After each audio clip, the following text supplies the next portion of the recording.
Hello everyone, कैसे हैं आप लोग। मुझे पूरी उम्मीद है पहले से ज़्यादा बेहतर होंगे। मैं हूं नईम अहमद और स्वागत है आपका आपके अपने चैनल हिस्टोरिया एक्सप्रेस पर, जहां हम करते हैं इतिहास की बातें और हम और आप मिलकर झांकते हैं इतिहास के झरोखे में। गाइस, पिछली वीडियो में हम डिस्कस कर रहे थे दिल्ली के इतिहास के बारे में, जहां बहुत सारी चीज़ें मैंने आपके साथ डिस्कस की थी, लेकिन कुछ चीज़ें ऐसी थी जो डिस्कस नहीं हो पाई थी। तो उस वीडियो का जो पार्ट 2 है वो मैं आपके पास सामने लेकर आया हूँ।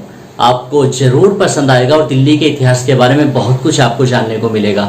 लेकिन उससे पहले अगर आप इस चैनल पर पहली बार आए हैं तो आपसे गुजारिश है, प्लीज़ चैनल को सब्सक्राइब कीजिए, वीडियो को लाइक कीजिए और चाहें तो अपने दोस्तों के साथ शेयर भी कर सकते हैं। अगर आप इस चैनल को सब्सक्राइब करते हैं और वीडियो को लाइक करते हैं, आपकी जेब से एक नया पैसा नहीं जाएगा, इसकी गारंटी मैं लेता हूँ। तो बिना वक्त जाया किए शुरू करते हैं आज की वीडियो।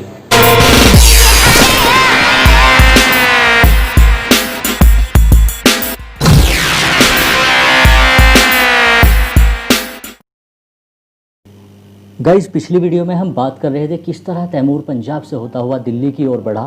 वहाँ पर उसे सिखों ने रोकने की बहुत कोशिश की, लेकिन वो कामयाब नहीं हो पाए।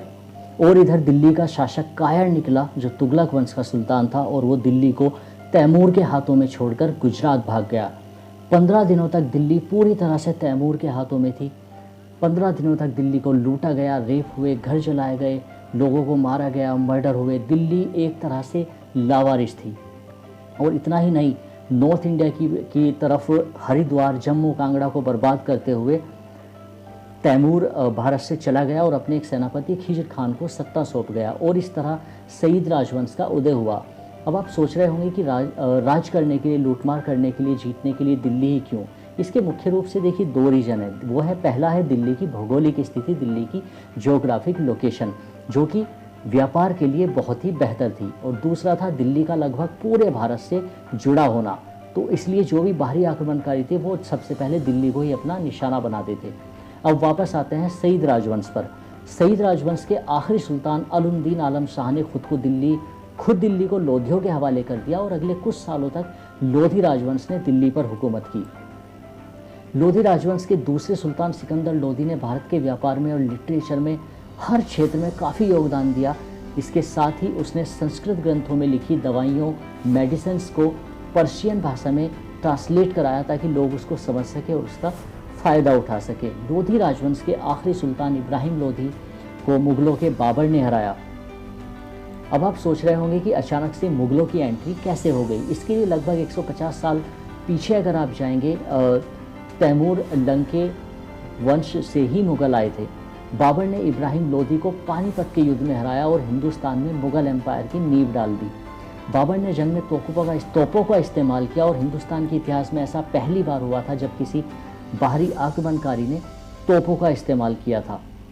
लेकिन मुग़ल दिल्ली पर सिर्फ 14 साल तक ही शासन कर पाए और दिल्ली उनके हाथों से निकल गई। बाबर का जो बेटा था हुमायूं, वो दिल्ली की सत्ता पर बैठा, लेकिन अपने कमज़ोर लीडरशिप के कारण दिल्ली उसके हाथों से निकल गई। शेर शाह सूरी ने हुमायूं को बड़ी आसानी से हरा दिया और दिल्ली पर कब्जा कर लिया।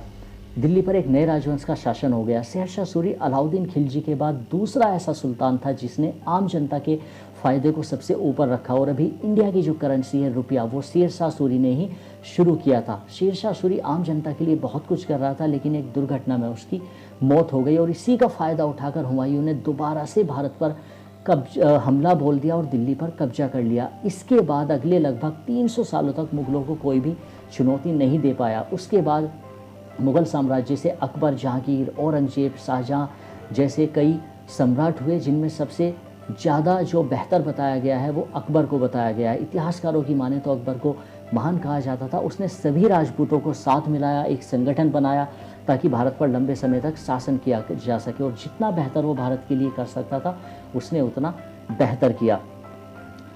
अगले 50 सालों तक लगभग अकबर ने देश पर शासन किया और मुग़लों के मजबूत शासन के बाद भी बाहरी लोगों का देश को लूटना जारी रहा, जिनमें नादिर शाह और अहमद शाह दुर्रानी जैसे पर्शियन और अफ़गानियों ने बहुत लूट मचाई। मुग़ल एम्पायर का पतन शुरू हुआ 1800 के बाद, जो मुग़ल सुल्तान नाम के रह गए थे। उसके बाद ब्रिटिशर्स ने, अंग्रेज़ों ने कलकत्ता को राजधानी बना लिया। अगर हम 200 साल पीछे जाएं तो मुग़ल बादशाह जहांगीर के ज़माने में अंग्रेज़ पहली बार गुजरात के सूरत बंदरगाह पर उतरे थे। व्यापारी के रूप में। उसके बाद उन्होंने भारत की अंदरूनी कमजोरियों का फ़ायदा उठाया और भारत की राजनीति में दखल देना शुरू कर दिया। धीरे धीरे वो भारत पर कब्जा करते चले गए और यहाँ के राजाओं की जो आपसी फूट थी, जो आपसी उनमें जो एकता नहीं थी, उसका फ़ायदा उन्होंने उठाया। यहाँ पर एक बात मुझे याद आती है, शहीद भगत सिंह ने एक बार कहा था कि अंग्रेज़ों का शासन भारत में इसलिए नहीं है कि वो मजबूत हैं, ताकतवर हैं, बल्कि वो इसलिए है कि हमें उनका मुकाबला करने का साहस नहीं है।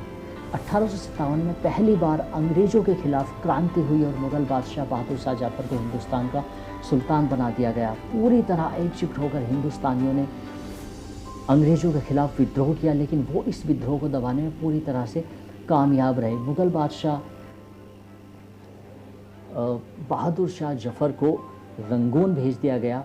कहा जाता है कि अंग्रेज़ों ने उनके बेटों के सर काटकर उनके सामने भेजे थे ताकि उनको सबक सिखाया जा सके। उस बूढ़े इंसान पर क्या गुजरी होगी, इसका अंदाज़ा आप और हम आसानी से लगा सकते हैं। बहुत ही जद्दोजहद, बहुत ही लंबे संघर्ष के बाद फाइनली 15 अगस्त 1947 को देश आज़ाद हुआ और काफ़ी कुर्बानियाँ देश के लोगों को इसमें देनी पड़ी। हमारे काफ़ी जो लोग थे वो शहीद हुए। बहुत लोगों ने अपना घर बार छोड़ा, अपना काम छोड़ा और देश की आज़ादी के लिए निकल पड़े। इस बार पूरी ताकत के साथ अंग्रेज़ों के खिलाफ जंग का बिगुल फूंका गया था। फाइनली अंग्रेज़ों को देश छोड़कर भागना पड़ा। दिल्ली के जो पहले चीफ मिनिस्टर थे 1952 में श्री ब्रह्म प्रकाश थे, जो कि दिल्ली के पहले चीफ मिनिस्टर बनाए गए।